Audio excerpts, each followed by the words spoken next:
أرسله الله تعالى إلى كافة الناس بشيرا ونذيرا وداعيا إلى الله بإذنه وسراجا منيرا. أما بعد، فأعوذ بالله من الشيطان الرجيم. بسم الله الرحمن الرحيم. واذكروا نعمة الله عليكم إذ كنتم أعداء فألف بين قلوبكم فأصبحتم بنعمته إخوانا وكنتم على شفا حفرة من النار فأنقذكم منها كذلك يبين الله لكم آياته لعلكم تهتدون. وقال رسول الله صلى الله عليه وسلم: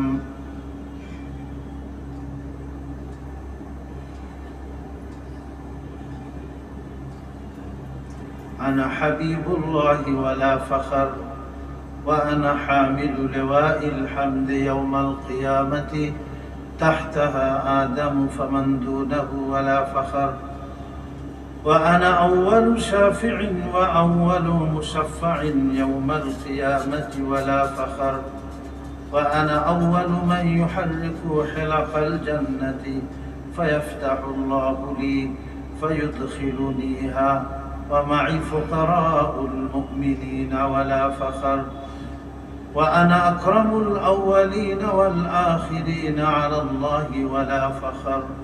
رواه الترمذي. أو كما قال رسول الله صلى الله عليه وسلم: صدق الله مولانا العظيم وصدق رسوله النبي الكريم ونحن على ذلك من الشاهدين والشاكرين والحمد لله رب العالمين. اللهم صل على محمد وعلى آل محمد كما صليت على إبراهيم وعلى آل إبراهيم إنك حميد مجيد. اللهم بارك على محمد وعلى آل محمد كما باركت على إبراهيم وعلى آل إبراهيم إنك حميد مجيد.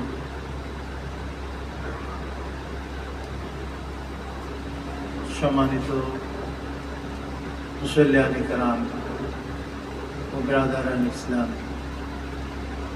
মহান আল্লাহ পাকের অসংখ্য মেহেরবানি যে তিনি আমাদিগকে হায়াতে বিদ্যমান রেখেছেন, বাকি রেখেছেন,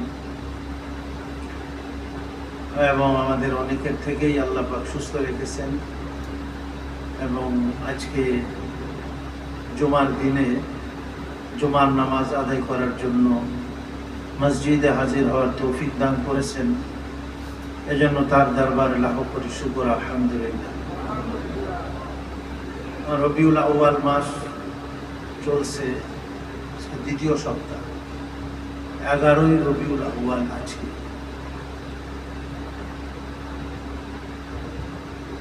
তো এমনিভাবে আমাদের জীবন থেকে এক একটি মাস, এক একটি সপ্তাহ, এক একটা দিন করে ফুরিয়ে যাচ্ছে, এক একটা বছর, এবং আমরা ধীরে ধীরে আখিরাতের দিকে, মৃত্যুর দিকে প্রভাবিত হচ্ছে। আমরা যাদের শরীরে শক্তি ছিল, নওজোয়ানি ছিল, তাদের মধ্যে বার্ধক্য আসছে। যারা বৃদ্ধ, আরো বেশি বার্ধক্যের দিকে চলে যাচ্ছে। আবার অনেক বৃদ্ধ তারা দুনিয়ার থেকে চলে যাচ্ছে। দুনিয়াতে প্রতিনিয়ত বিভিন্ন ঘটনা, উপঘটনা ঘটছে, বিভিন্ন রকমের অবস্থা সৃষ্টি হচ্ছে। তো আল্লাহ রাব্বুল আলামিন আমাদেরকে তৌফিক দিয়েছেন যে আমরা আল্লাহ পাকের ফরজ বিধান জুমার 2 রাকাত নামাজ জামাতের সাথে আদায় করা, এই উদ্দেশ্যে তার ঘরে আসতে পেরেছি আলহামদুলিল্লাহ। যেহেতু রবিউল আউয়াল মাস, এই মাসেই আমাদের প্রিয় নবীজি আলাইহিস সালাতু ওয়াস সালাম দুনিয়াতে জন্মগ্রহণ করেছিলেন।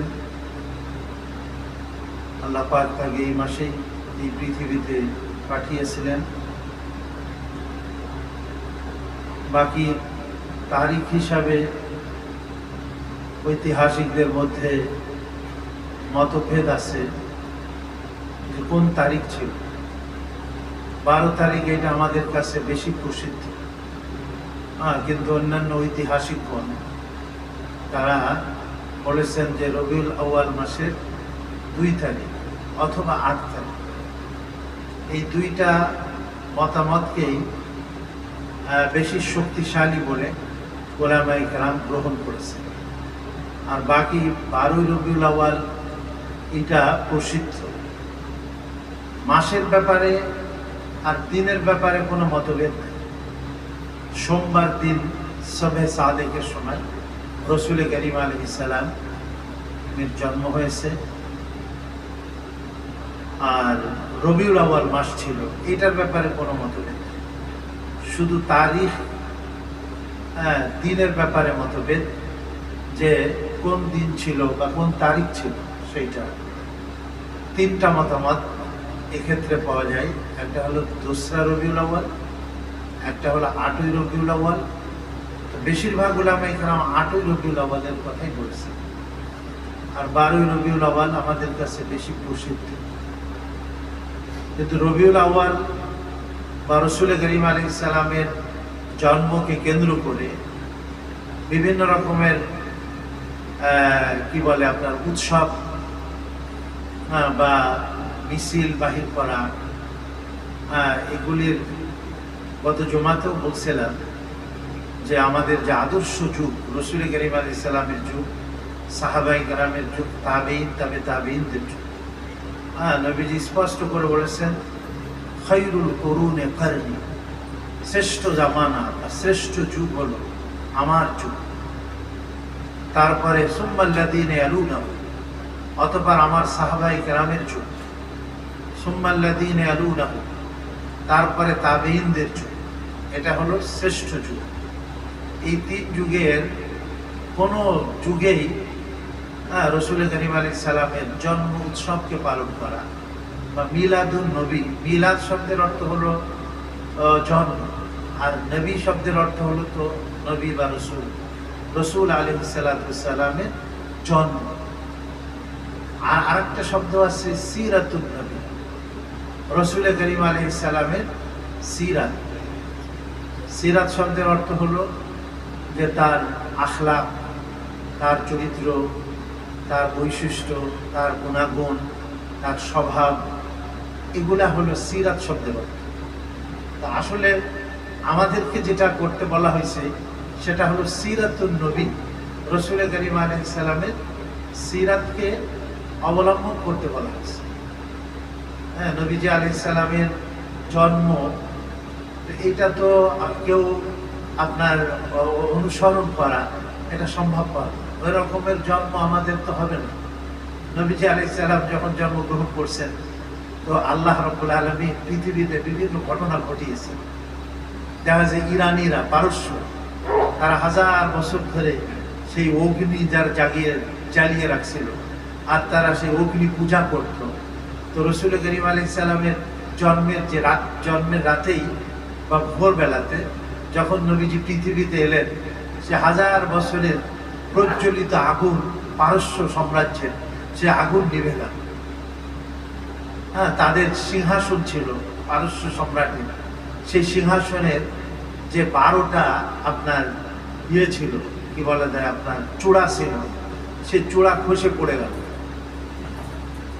তো যখন কোনো মহা মানুষ বা কোনো মহান অতিথি আসে, তো দেখা যায় সে অতিথিকে কেন্দ্র করে পূর্বের থেকেই আপনার তার সম্মানার্থে অনেক কিছুই করা হয়।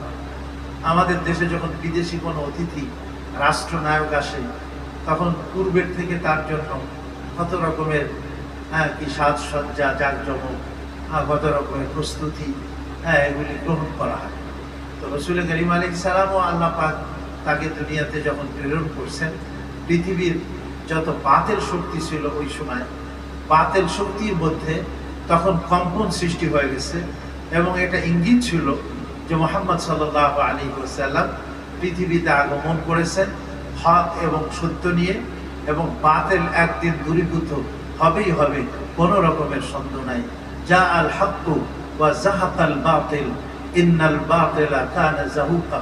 হক এসেছে, বাতিল দূরীভূত হয়েছে, এবং বাতিল দূরীভূত হওয়ার জন্য রাসূল করিম আলাইহিস সালামের যখন তার পবিত্র জন্ম হয়, তখন সারা পৃথিবীতে কি রকমের এক অন্ধকার অন্ধকার ছেয়ে গিয়েছে, এবং ইহুদি ধর্ম বলেন, খ্রিস্টান ধর্ম বলেন, সব বিকৃত।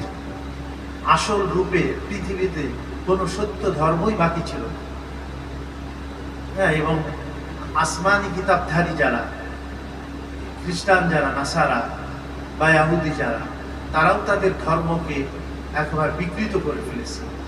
বাকি মুশরিক যারা ছিল তাদের কথা তো বাদই দিলাম, তারা তো দেবদেবীর পূজা করত।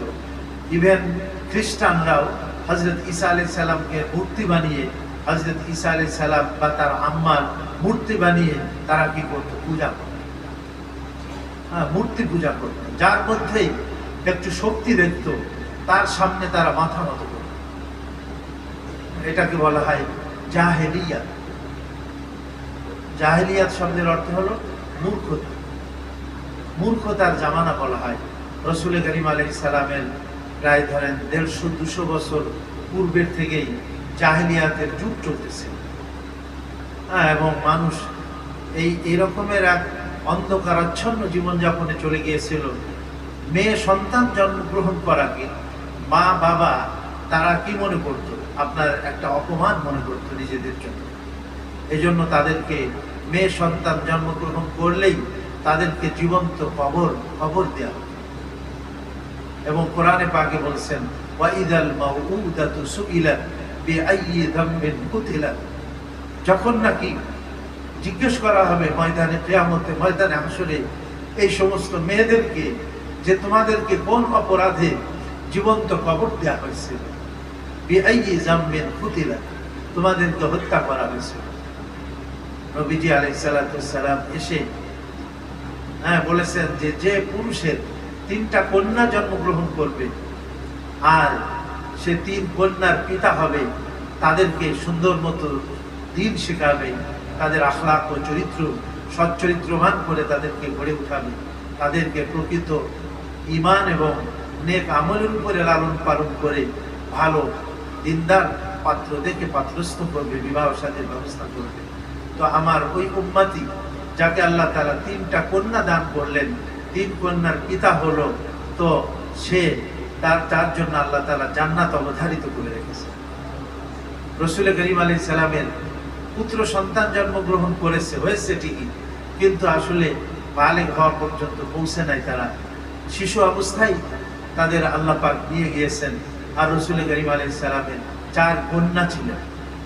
তো এর দ্বারাও বুঝে আসে যে রাসূল করিম আলাইহিস সালাতু ওয়াস সালাম তিনি যে জাহেলিয়াতের জামানায় মেয়েদের যে রকমের কি করা হইতো, তাদেরকে তাদের সম্মান, তাদের ইজ্জত বলতে কিছুই ছিল না।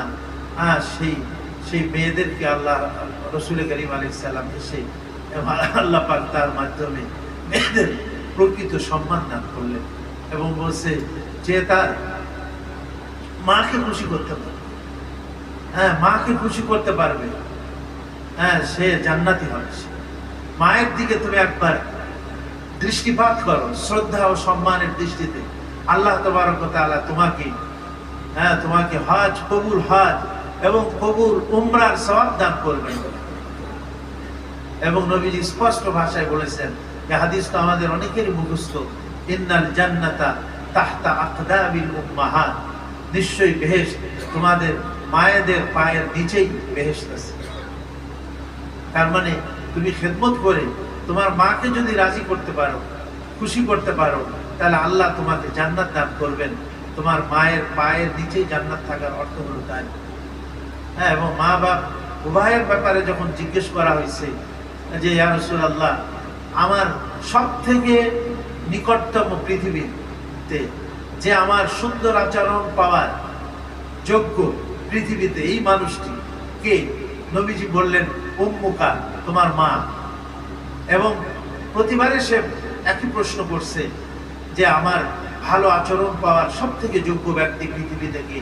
নবীজি দ্বিতীয় প্রশ্নেও একই উত্তর দিয়েছেন মা, তৃতীয় প্রশ্ন একই উত্তর দিয়েছেন মা, চতুর্থ প্রশ্নে নবীজি বলছেন ওয়া আবুকা, তোমার বাপ।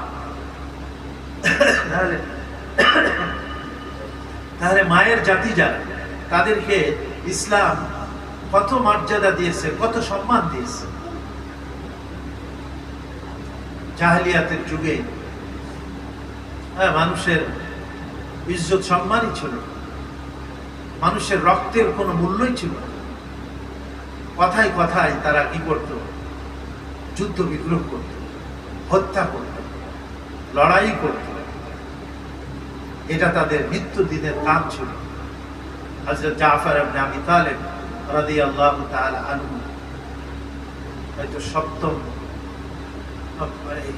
নবুয়াতের সপ্তম বৎসর, সম্ভবত এরকমেরই হবে, হ্যাঁ, যে উনি ওনার নেতৃত্বে প্রায় 84 জনের কাফেলা, হ্যাঁ, তারা আবিসিনিয়াতে হিজরত করছিল এবং মক্কার জুলুম আর নির্যাতন সহ্য করতে না পেরে রাসূল করিম আলাইহিস সালাম তাদেরকে অনুমতি দিয়েছিলেন যে তোমরা আবিসিনিয়াতে হিজরত করো, সেখানে বাদশাহ নম্র ভদ্র আছে।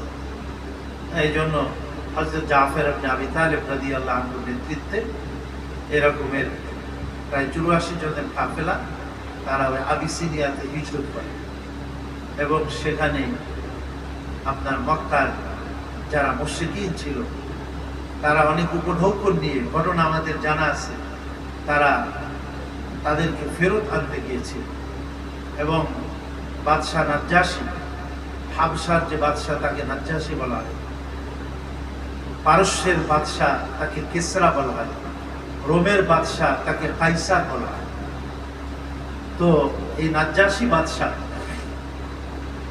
তার বিভিন্ন রকমের প্রশংসা করে যে বলছে যে আমাদের এলাকা থেকে কিছু লোক যারা আমাদের বাপ দাদাদের ধর্মকে পরিত্যাগ করে এবং আমাদের মধ্যে বিভেদ সৃষ্টি করে, এবং আমাদের ধর্মকে তারা মিথ্যা সাব্যস্ত করে, গোলযোগ সৃষ্টি করে আপনার দেশে তারা আশ্রয় নিয়েছে, আপনি তাদেরকে আমাদের হাতে তুলে দেন। এরা কি বিভেদ সৃষ্টিকারী, এরা অন্যায়কারী, এরকম বিভিন্ন অভিযোগ করে এবং বাদশাহকে বিভিন্ন রকমের উপঢৌকন তারা পেশ করছিল। তো বাদশাহ তাদেরকে এই কথা বলছিল যে তাদের বক্তব্য না শুনে আমি কখনোই তোমাদের কাছে তাদেরকে সোপর্দ করতে পারি না। তো বাদশাহ তখন তাদেরকে ডেকেছিল, এবং তারা বলছিল যে বাদশাহ বলেছিল যে তোমাদের বক্তব্য কি, বা তোমরা কেন আমাদের দেশে এসেছো? তখন এই যারা হিজরত করছিলেন, এর মধ্যে হযরত উসমান রাদিয়াল্লাহু আনহু ছিলেন এবং হযরত রাসূল করিম আলাইহিস সালামের কন্যা হযরত রুকাইয়া বিনতে মুহাম্মদ সাল্লাল্লাহু আলাইহি ওয়াসাল্লাম উনিও ছিলেন। কিন্তু সেই সময় রাসূল করিম আলাইহিস সালামের চাচাতো ভাই হযরত জাফর ইবনে আবি তালিব উনি তখন এই বাদশার সামনে একটা বক্তব্য দিয়েছিলেন, যেখানে জাহেলিয়াতের যুগের মধ্যে আমরা কি অবস্থায় কালোতিপাত করতেছিলাম, আমাদের আদর্শ কি ছিল, এগুলি বলছে। এবং রাসূল করিম আলাইহিস সালাম আসার পরে তিনি সেই অন্ধকার যুগ থেকে আমাদের এক সোনালী যুগে তিনি আমাদের আনায়ন করেছেন। তো সেখানে তার বক্তব্যটা আছে, এখানে ইতিহাসের পাতায় লেখা আছে, ইয়া আইয়ুহাল মালিক, হে বাদশাহ, ইন্না কুন্না কওমান আহলা জাহিলিয়া, আমরা জাহিলিয়াতের মধ্যে নিমজ্জিত ছিলাম, আমরা এক মূর্খতার যুগে আমরা নিপতিত ছিলাম, মূর্খতার সাগরে আমরা হাবুডুবু খাচ্ছিলাম। নাবুদুল আসনাম, আমরা মূর্তি পূজা করতাম, মূর্তি পূজা করতাম, না কুলুল মাইতাতা, এবং আমরা মৃত খাইতাম, মৃত প্রাণী এগুলি আমরা ভক্ষণ করতাম। কুকুরে যেরকম কি খায়, আপনার মরি, হ্যাঁ বলে যে মৃত প্রাণী সেটা খাই, তা আমরাও ওই কুকুরের মতো মৃত প্রাণী খাইতাম। ওয়ানাতিল ফাওয়াহিশা, আর যত রকমের অশ্লীলতা আছে, জেনা ব্যভিচার থেকে শুরু করে যত রকমের অশ্লীলতা, ফহশ ফাওয়াহিশ সব আমরা করতাম। নাকতাউল আরহাম, এবং আমরা আত্মীয়তার সম্পর্ককে ছিন্ন করতাম, আত্মীয়তার সম্পর্ককে ছিন্ন করতাম। এবং নুসিউল জাওয়ার, প্রতিবেশীর সঙ্গে যত রকমের দুর্ব্যবহার হতে পারে আমরা প্রতিবেশীর সাথে করতাম। ওয়ায়াকুলুল খবিয়্যু মিন্না আদ-দাঈফ, আমাদের মধ্যে শক্তিশালী যারা ছিল তারা দুর্বলদেরকে তারা গিলে খাইত। এরকমের এক পরিবেশ পরিস্থিতি বিরাজ করতেছিল। কুন্না আলা যালিকা হাত্তা বাআসাল্লাহু সুবহানাহু ওয়া তাআলা ইলাইনা রাসূলান, আল্লাহ তাআলা রহম করলেন আমাদের উপরে এবং তিনি এক রাসূল আমাদের মধ্যে প্রেরণ করলেন, যার নারিফু নাসাবাহু, পৃথিবীর মধ্যে শ্রেষ্ঠতম বংশ ছিল যে রাসূলের, পৃথিবীর শ্রেষ্ঠ বংশে তিনি জন্মগ্রহণ করেছেন। নবীরা যেরকম শ্রেষ্ঠ হয়, নবীদের বংশ এরকম শ্রেষ্ঠ হয়। আমাদের নবীজি সাইয়্যিদুল আম্বিয়া ও সাইয়্যিদুল মুরসালিন ছিলেন, সমস্ত নবীদের সর্দার ছিলেন। কাজেই তাকেও আল্লাহ তাবারক ওয়া তাআলা পৃথিবীর সর্বশ্রেষ্ঠ বংশে কি করেছেন, তাকে প্রেরণ করেছেন। রাসূল করিম আলাইহিস সালাম হিজরতের 7ম বা 8ম বছরে বিভিন্ন রাজা বাদশাদের কাছে তিনি চিঠি লিখেছিলেন ইসলামের দাওয়াত দিয়ে।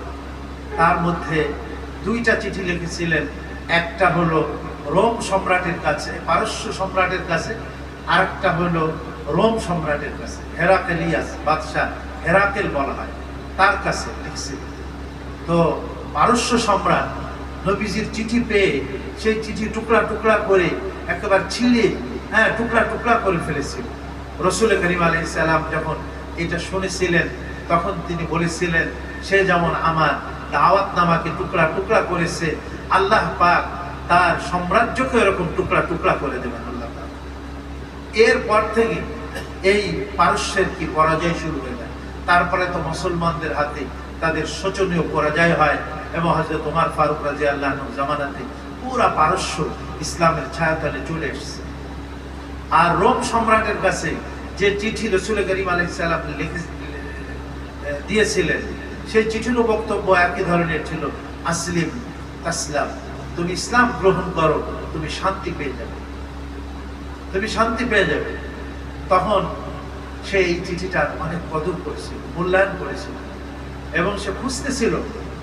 যেই সময় তিনি তো ওখানে লিখেছিলেন যে আমাকে আল্লাহ তাআলা এই বিশ্ববাসীর জন্য রসুল করে প্রেরণ করেছেন, মুহাম্মদ ইবনে আব্দুল্লাহ রাসূলুল্লাহ, তার পক্ষ থেকে হেরাক্লিয়াস বাদশার কাছে এই চিঠি লেখা হইতেছে, তুমি ইসলাম গ্রহণ করো তাহলে তুমি শান্তি পেয়ে যাবে। তো যেহেতু তিনি রসুল, তো তার সম্বন্ধে একটু জানতে চান। তো তখন তার যারা দরবারি লোকজন ছিল তাদেরকে জিজ্ঞেস করেছিল এই এলাকাতে আরবদের কোনো লোকজন আছে কিনা। তখন আবু সুফিয়ান, রাসূল করিম আলাইহিস সালামের চাচা ছিল, আবু সুফিয়ান ইসলাম গ্রহণ করে নাই তখন, এটা 7ম হিজরির কথা। তখন আপনার সে একটা বাণিজ্যিক কাফেলা নিয়ে এই রোমে সে কি করছিল, বাণিজ্যের উদ্দেশ্যে সে এসেছিল। তখন সংবাদ পেয়ে বাদশাহ আবু সুফিয়ানের কাফেলাকে ডেকেছিল এবং বুখারী শরীফের একেবারে শুরুতে সে বাদশাহ এবং আবু সুফিয়ানের কি কথোপকথন সেটা কিন্তু একেবারে পরিষ্কারভাবে উল্লেখ আছে। সেইখানে আবু সুফিয়ান বলে, তোমাদের মধ্যে কে কথা বলবে? আবু সুফিয়ান তাদের নেতা ছিল, সেই কথা বলবে। বলে দেখো, কোনো অসত্য কথা যদি বলে তাহলে দেখো তোমরা সাক্ষী থাকবা, যে অসত্য বলতেছে কেন। আবু সুফিয়ান বলে যে সত্যি ওই সময় যদি কোনো কথা আমার মিথ্যা কথা বলার সুযোগ থাকতো তাহলে নিশ্চয়ই আমি বলতাম, কিন্তু সে জিজ্ঞাসা করছিল যে মুহাম্মাদের সাল্লাল্লাহু আলাইহি সাল্লাম তার বংশ কেমন তোমাদের। আবু সুফিয়ান এই কথা বলেছিল, পৃথিবীর শ্রেষ্ঠ বংশে, কুরাইশ বংশে সে জন্মগ্রহণ করেছে। তখন ওই বাদশাহ হেরাক্লিয়াস এই কথাটা বলছিল যে নবীরা এরকম শ্রেষ্ঠ বংশে কি করে জন্মগ্রহণ করে। এই জন্য রসুলের মিন খাইরি নাসাবে, নসবের দিক দিয়ে, বংশের দিক দিয়ে অত্যন্ত শ্রেষ্ঠ বংশ ছিল রসুল করিম আলাইহিস সালাম। হযরত জাফর ইবনে আবি তালেব তিনি বলেন, তিনি শ্রেষ্ঠ বংশে যে নবী আল্লাহ পাক তাকে প্রেরণ করেছিলেন, আমরা তার বংশ সম্বন্ধে জানি। ওয়াসিদকাহু ওয়া আমানাতাহু, তার সত্যবাদিতা সম্বন্ধে জানি, তার আমানতদারি সম্বন্ধে আমরা জানি, এবং আফাফাহু, তার পবিত্র জীবন সম্বন্ধে আমরা কি করে জানি।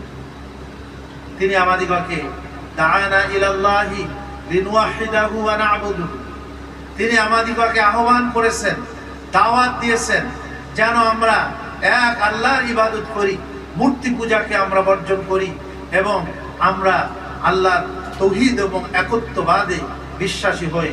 ওয়া নাখলাউ মা কুননা না'বুদু নাহনু ওয়া আবাউনা, আর আমরা এবং আমাদের বাপ দাদারা যে সমস্ত আপনার অসত্য ধর্ম যেগুলি ছিল, মূর্তি পূজা, সেগুলির থেকে আমরা ফিরে আসি, বর্জন করি। পাথর পূজা করে, মূর্তি পূজা করে, এগুলি তিনি আমাদেরকে আদেশ দিয়েছেন। বিসিদকিল হাদিস, সর্বদা সত্য কথা বলতে তিনি আমাদেরকে নির্দেশ দিয়েছেন। ওয়া আদাইল আমানাতি, এবং আমানতদারিকে রক্ষা করতে তিনি আমাদেরকে নির্দেশ দেন। ওয়া সিলাতির রাহিম, এবং আত্মীয়তার সম্পর্ককে দৃঢ় করা, বন্ধনকে মজবুত করা। ও হুসনিল জাওয়ার, প্রতিবেশীর সঙ্গে সুন্দর আচরণ করা। ওয়াল কাফফে আনিল মাহারিম, এবং অন্যায়, অত্যাচার, জুলুম এবং হারাম কাজ থেকে, ওয়াদ্দিমা, মানুষের রক্তকে প্রবাহিত করা অন্যায়ভাবে, এর থেকে তিনি আমাদেরকে নিষেধ করেছেন। ওয়া নাহানা আনিল ফাওয়াহিশ, এবং যত রকমের ফাহিশা কাজ আছে সব কিছু থেকে তিনি আমাদেরকে নিষেধ করেছেন। ওয়া কাউলিজ জুর, মিথ্যা কথা বলা থেকে। ওয়া আকলি মালিল ইয়াতীম, ইতিমের মালকে ভক্ষণ করা থেকে। ওয়া কাসবিল মুহসানাত, এবং সতী নারীর উপরে মিথ্যা অপবাদ দেওয়া থেকে তিনি আমাদেরকে নিষেধ করেছেন। ওয়া আমারানা আন না'বুদাল্লাহ ওয়াহদাহু ওয়া লা নুশরিকা বিহি শাইআ, তিনি আমাদেরকে আদেশ করেছেন আমরা যেন এক আল্লাহর ইবাদত করি এবং এক আল্লাহর সাথে কাউকে আমরা শরীক না করি। ওয়া আমারানা বিসসালাতি ওয়াজ যাকাতি ওয়াস সিয়াম, তিনি আমাদেরকে নামাজের আদেশ করেছেন এবং যাকাত দেওয়ার জন্য নির্দেশ দিয়েছেন এবং রোজা রাখার জন্য তিনি আমাদেরকে নির্দেশ দিয়েছেন। ফাসাদদাকনাহু, আমরা তাকে সত্যবাদী হিসাবে আমরা গ্রহণ করেছি এবং আমরা তার উপরে ঈমান এনেছি এবং আমরা তিনি যা জানিয়ে এসেছেন তা আমরা অনুসরণ করেছি এবং এক আল্লাহর ইবাদত করেছি। তিনি যেটাকে হারাম বলেছেন আমরা সেটাকে হারাম হিসাবে বিশ্বাস করে তাকে আমরা বর্জন করেছি। তিনি যেটাকে আমাদের জন্য হালাল হিসাবে সাব্যস্ত করেছেন সেটাকে আমরা হালাল হিসাবে গ্রহণ করেছি।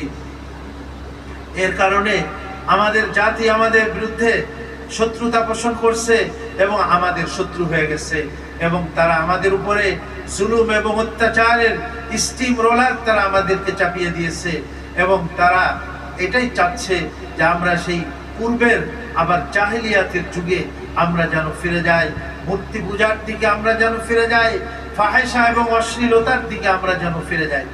সুবহানাল্লাহ। এরকম এক দীর্ঘ বক্তব্য ইসলামের সৌন্দর্য তুলে ধরে হযরত জাফর ইবনে আবি তালিব রাদিয়াল্লাহু তাআলা আনহু তিনি কি করলেন, বক্তব্য দিলেন এবং বাদশাহ এটা শুনে অত্যন্ত তিনি তার হৃদয় স্পর্শ করলো এবং তিনি বললেন যে তুমি যে বলছো তোমাদের নবী যা নিয়ে এসেছেন তিনি কি নিয়ে এসেছেন আমাকে একটু শোনাও।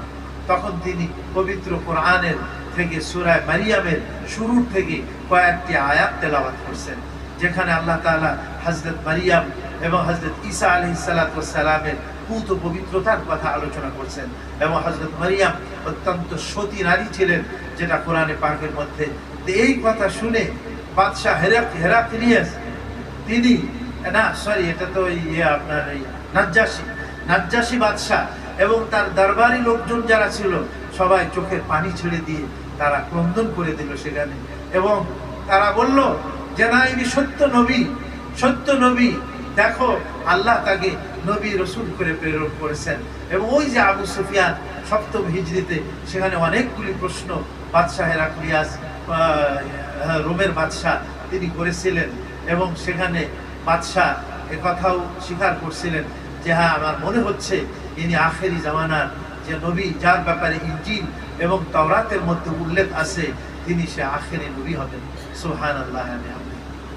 তো আল্লাহ তাবারক ওয়া তাআলা তখন কি হলো, ওই নাজাশী বাদশাহ তাদের উপঢৌকন ফেরত দিয়ে দিল এবং মক্কাবাসীদেরকে ব্যর্থ করে তাদেরকে ফেরত দিয়ে দিল এবং বলল এই কথা, দেখো এই লোকগুলি নির্যাতিত, তারা অত্যাচারিত, আমার দেশে তারা আশ্রয় গ্রহণ করেছে, তোমরা তোমাদের বক্তব্য অঠিক, বক্তব্য ঠিক না, আর এরা যেটা বলেছে এটা সত্য, কাজেই এরা আমাদের দেশে নিরাপদে কি করবে, এখানে থাকবে, এদেরকে কেউ কোনো রকমের ক্ষতি সাধন করতে পারবে না।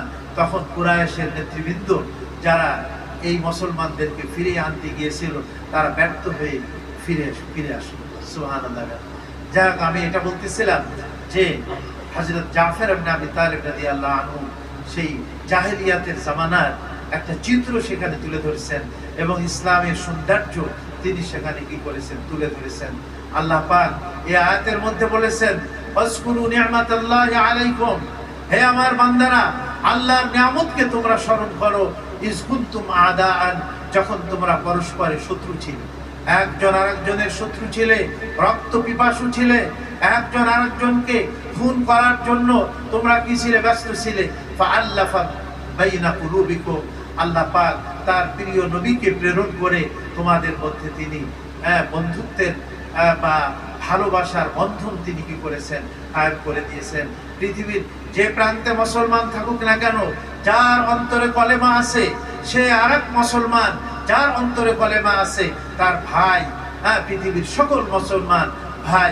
আল্লাহ কোরআনে বলছেন, ইন্নামাল মুমিনুনা ইখওয়া, মুসলমান ভাই, আল মুসলিমু আখুল মুসলিম, ভ্রাতৃত্ব বন্ধনে আবদ্ধ করেছেন। ফাআল্লাফা বাইনা কুলুবিকুম ফাআসবাহতুম বিনি'মাতিহি ইখওয়ানা, তোমরা আল্লাহর এই বিশাল নিয়ামত যা তিনি তার নবীকে প্রেরণ করে দিয়েছেন তোমাদের উপরে, এর মাধ্যমে তোমরা ভাই হয়ে গিয়েছো। কোথায় সেই আবু লাহাব আর আবু তালেব, যারা রাসূল করিম আলাইহিস সালামের আদর্শকে গ্রহণ করে না, কিন্তু নবীর জন্মে খুশি হয়ে আবু লাহাব যখন জন্মের সংবাদ শুনলো যে তার ভাই ভ্রাতুষ্পুত্র জন্মগ্রহণ করেছে, এত খুশি হয়েছে, সে খুশিতে তার বাম দিকে কি করে দিয়েছে, আজাদ করে দিয়েছে, এরকমের খুশি হয়েছে। কিন্তু নবীজির দ্বীনকে গ্রহণ করে নাই, নবীজির সিরাত এবং আদর্শকে কি করে নাই, গ্রহণ করে নাই। কাজেই শুধু নবীর মিলাদুন নবী আর নবীর জন্ম উৎসব পালন করে যদি আমরা খুশি হই, তাহলে আমরা নাজাত পাবো না, যতক্ষণ না পর্যন্ত আমরা রাসূল করিম আলাইহিস সালামের সিরাত, তার আদর্শ, তার চরিত্র, তার তরিকা এবং তার জীবন আদর্শ নিয়ে এসেছেন, তা যতক্ষণ আমরা আমাদের ব্যক্তি জীবনে, আমাদের পারিবারিক জীবনে, আমাদের শিক্ষা জীবনে, আমাদের রাষ্ট্রীয় জীবনে, আমাদের সামাজিক জীবনে যতক্ষণ পর্যন্ত আমরা রাসূল করিম আলাইহিস সালামের এই আদর্শ গ্রহণ না করব, ততক্ষণ পর্যন্ত আমরা নাজাত এবং মুক্তি পাব। আমরা মৌখিকভাবে বলি আমরা নবীজির আশেক, আবার ওয়ালের মধ্যেও আশেকানে রাসূল তারা কি করে, এরকম ওয়ালের মধ্যে অনেকে লিখে রাখে।